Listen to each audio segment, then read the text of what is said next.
Et cet invité aujourd'hui, c'est vous, Negara Herri. Bonjour. Bonjour. Bienvenue sur ce plateau. Vous êtes avocate.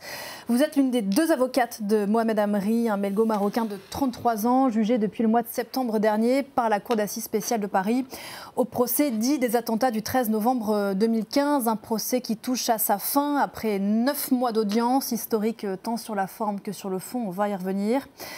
D'abord, si vous le voulez bien, quelques mots de votre plaidoirie d'hier. Il ne s'agit pas, évidemment, ici de refaire le fond du dossier. Ça n'est pas l'endroit. Je rappelle simplement à ceux qui nous regardent que la Cour reproche, entre autres choses, à votre client d'avoir ramené Salah Abdeslam en Belgique depuis Paris le soir des attentats. L'enjeu pour vous dans ce procès, c'est de défendre un homme en l'absence des principaux responsables des faits dont on parle. Oui, absolument. Alors, ce qu'on lui reproche, c'est en effet deux choses. Vous l'avez indiqué, après les attentats, c'était le fait de ramener Salah Abdeslam, donc le recel. Et en amont, on lui reprochait également certaines choses, pas suffisamment caractérisées pour être une complicité, mais suffisamment pour que ce soit une association de malfaiteurs terroristes. Et tout l'enjeu, c'est de demander l'acquittement pour cette qualification, pour laquelle il encourt 20 ans de réclusion criminelle et pour laquelle le parquet a requis 8 ans d'emprisonnement. Vous avez plaidé, vous, l'acquittement hier après-midi. Les avocats généraux, effectivement, ont requis 8 ans de prison. Le confrère avec lequel vous défendez, Mohamed Amri, a regretté à l'issue des réquisitions, je le cite, que le choix des peines fasse toujours penser qu'il y a un peu de vindicte là-dedans. Est-ce que c'est votre sentiment? Ou est-ce qu'au contraire, est-ce que vous avez le sentiment que les passions, au sens large, sont restées en dehors des murs de la Cour d'assises spéciale? C'était en effet la crainte qu'on avait tous au démarrage de ce procès. Évidemment, on se rappelle tous de ce qu'on faisait le 13 novembre. C'est une attaque historique, c'est un procès historique à la hauteur des attaques. Et en fait, j'ai un bilan plutôt positif à l'issue de ces débats. Moi, j'ai le sentiment que les juges ont réussi à faire la part des choses. Il faut savoir aussi que c'est des magistrats professionnels. C'est la particularité de ce procès. Normalement, aux assises, on a un jury populaire. Et là, c'est des professionnels qui connaissent le métier, qui connaissent le droit, qui ne sont pas en principe impressionnés par l'émotion, évidemment palpable, évidemment existante, ce n'est pas le sujet. Et donc je pense que finalement, on est parvenu à arriver à une certaine mesure et une espèce de nuance. Et je dois dire que les réquisitions, en ce qui concerne Mohamed Amri, notre client, ont été assez mesurées, il me semble.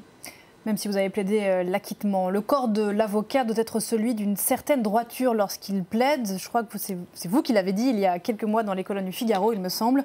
La pianiste que vous êtes tenue droite hier devant la Cour d'assises spéciale, au sens propre comme au sens figuré? J'ai essayé, oui, et puis à ma charge presque. C'était facile parce que je parlais beaucoup de droit. Ma plaidoirie était très technique. Il s'agissait de démonter l'élément intentionnel de la qualification, c'est-à-dire dire que matériellement, Mohamed Amri avait en effet commis ce qu'on lui reproche, c'est-à-dire des transports, à les chercher, à les récupérer. Simplement, absolument, simplement l'intentionnalité n'était pas là. C'est-à-dire qu'il ne l'a pas fait en connaissance de cause, en sachant qu'il allait être utilisé pour la préparation des attentats. D'ailleurs, le parquet a indiqué qu'il avait probablement été instrumentalisé. Et tout le paradoxe et tout le danger, il me semble, c'est d'admettre qu'il a été instrumentalisé, mais pour autant requérir une condamnation contre lui. Si vous défendez Mohamed Amri depuis 2015, c'est d'ailleurs l'un des rares prévenus, corrigez-moi si je me trompe, dans ce procès à ne pas avoir changé d'avocat depuis le début de la procédure. C'est parce que vous étiez commise d'office. Vous racontez que vous l'avez vu débouler un jour, littéralement. Vous étiez de garde, lui cagoulé, entouré de gendarmes eux aussi cagoulés. Au nom de quoi, Negara Herri, n'avez-vous pas hésité à prendre sa défense ? Ah, vous savez, en fait, on ne se pose pas vraiment cette question. C'est-à-dire que vous voyez tout à coup débarquer devant vous un homme. Effectivement, la logistique était très impressionnante. Alors, on n'était pas tout à fait... C'était pas en 2015, c'était en 2016. Mohamed Amri a d'abord été interpellé en Belgique au lendemain des attentats, donc le 14 novembre 2015. Et c'est à la suite de son déferment devant le juge français devant qui il a été mis en examen, qu'il a fallu lui prendre un avocat. Et c'est là que je suis intervenue. Et en effet, la logistique était très impressionnante. C'est-à-dire que j'ai vu une personne qui était cagoulée avec une quinzaine d'escortes autour d'elle, autour de cette personne. Et vous savez, là, vous avez une espèce d'élan presque fraternel, en fait. Vous ne pensez pas à ce qu'il a fait, vous pensez à l'homme qu'il est. Et vous vous dites, voilà, il n'y a aucune raison qui vous empêcherait d'être à ses côtés au moment où il est le plus isolé. Vous l'avez vu changer au cours de ces 6-7 dernières années? Et si oui, comment? Complètement, c'est assez incroyable. Mohamed Amri, c'est quelqu'un qui est assez timide, assez réservé, qui a une difficulté aussi d'expression. Il n'est pas bon à l'oral. Je pense qu'il n'a pas confiance dans son raisonnement, dans son vocabulaire. Donc en fait, quand il s'exprime, il a du mal, on le sent. Et je dois dire qu'il y a eu une première évolution ces dernières années, à partir du moment où il s'est senti soutenu. Mais la plus grande évolution, et c'est en ça aussi que je suis assez satisfaite de ce procès, ça a été ces 9 derniers mois. C'est-à-dire que Mohamed Amri, aujourd'hui, à l'issue de ce procès, n'est plus celui qu'il était il y a 9 mois.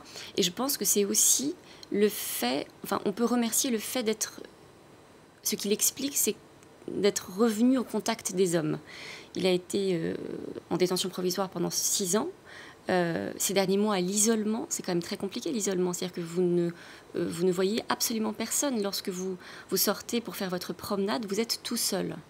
Et on ne peut pas s'en réjouir, c'est pas possible. C'est-à-dire qu'on ne peut pas admettre dans une société civilisée, dans une société dans laquelle on est fier d'être, d'exister, on ne peut pas se satisfaire qu'un homme, quoi qu'il ait fait, soit à l'isolement. La rupture avec l'autre, c'est la porte ouverte à la folie. C'est ce qu'il y a de plus violent.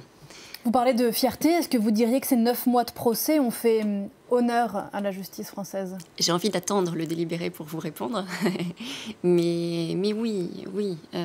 Moi, je trouve ça beau quand en dépit du pire, en dépit du chaos, en dépit de ce qu'on peut reprocher, et à juste titre, la question n'est pas de remettre en question l'atrocité de ces crimes.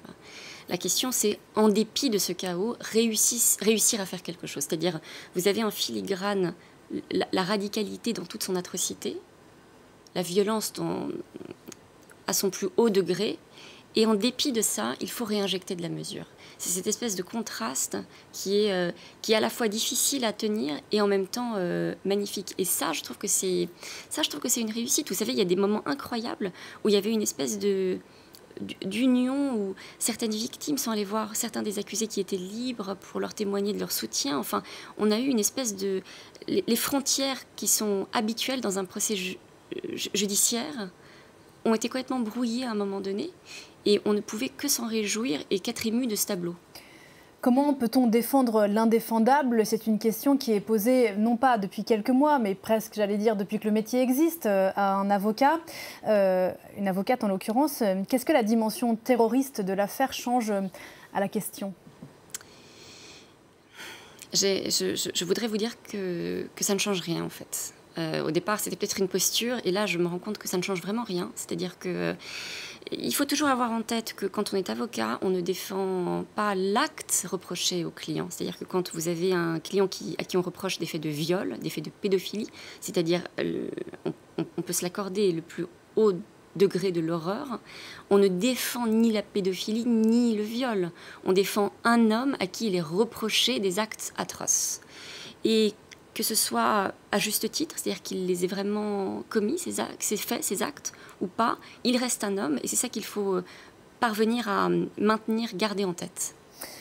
Est-ce que ce sera, donc les peines sont attendues le 29 juin prochain, est-ce que ce sont vraiment ces peines qui détermineront si la société française sort victorieuse d'une certaine façon de quelque chose comme ça, en ce sens que, est-ce que ce procès, en ce qu'il a été ces 9 derniers mois, a pu permettre de mettre en échec un projet terroriste, même si d'une certaine façon il a eu lieu?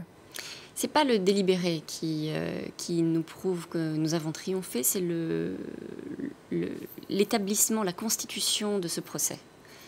C'est d'avoir joué les règles du jeu judiciaire. C'est ça qui est important, en fait, toujours. C'est-à-dire maintenir le cap. Tout à l'heure, vous me demandiez si j'étais restée droite. C'est ça qui est important. C'est-à-dire, lorsque tout va mal, maintenir, coûte que coûte, quoi qu'il en soit, maintenir la permanence des règles de droit.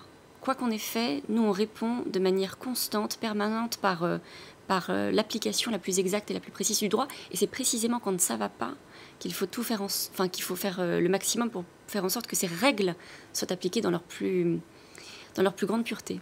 En ce sens, est-ce qu'il faudrait juger en France les djihadistes français aujourd'hui détenus en Irak ou en Syrie? Oui, moi je pense qu'il ne faut pas avoir peur de sa justice. c'est presque un aveu de faiblesse. On a les outils, on a la culture, on n'a pas peur. C'est comme ça qu'il faut répondre. Il faut rapatrier les enfants, il faut défendre ici ceux qui viennent de chez nous. Voilà. Votre confrère avec lequel vous co-défendez, Mohamed Amri, a dit à Emmanuel Carrère, qui vous consacre un portrait à tous les deux dans l'Obs, être le témoin de cette décennie de djihadisme. Vous êtes, vous, de cette génération, comme moi, qui avons été touchés de plein fouet, bien sûr, par ce mois de novembre 2015, les attentats qui ont précédé et ceux qui ont suivi. En quoi ça a changé l'avocate que vous êtes ? Je pense que ça m'a donné encore plus envie de me rapprocher des règles et d'être rigoureuse et inflexible sur les règles. C'est presque paradoxal, mais à la radicalité de ces gens-là, il faut opposer une radicalité dans l'inflexibilité de l'application des règles. On l'a dit, la Cour d'assises spéciale de Paris se prononcera donc sur ce verdict. J'espère utiliser le bon mot le 29 juin prochain. Il y a encore pendant quelques jours les plaidoiries de la défense. Ensuite, on donnera la parole aux accusés. C'est ainsi qu'est la loi ici en France. Qu'attendez-vous que dise Mohamed Amri ? Il faut que je lui demande. Ces derniers temps, je me suis vraiment concentrée sur la plaidoirie, donc je l'ai un peu délaissée. Le plus important, c'est que ça vienne de lui. Et d'ailleurs, ça a toujours été ma relation avec lui, c'est-à-dire que je ne lui ai jamais imposé ce qu'il devait dire. Il a toujours démarré des intentions de mots, et ensuite, moi, j'étais là pour les reformuler si jamais il avait du mal à le faire. Donc... je pense qu'il aura un témoignage, une attention pour les parties civiles. Et puis, il faudra qu'il dise ce qu'il a envie de dire tout en étant court et synthétique. Des regrets ? Alors, il faut être très précis sur ce terme-là parce qu'il regrette le retour.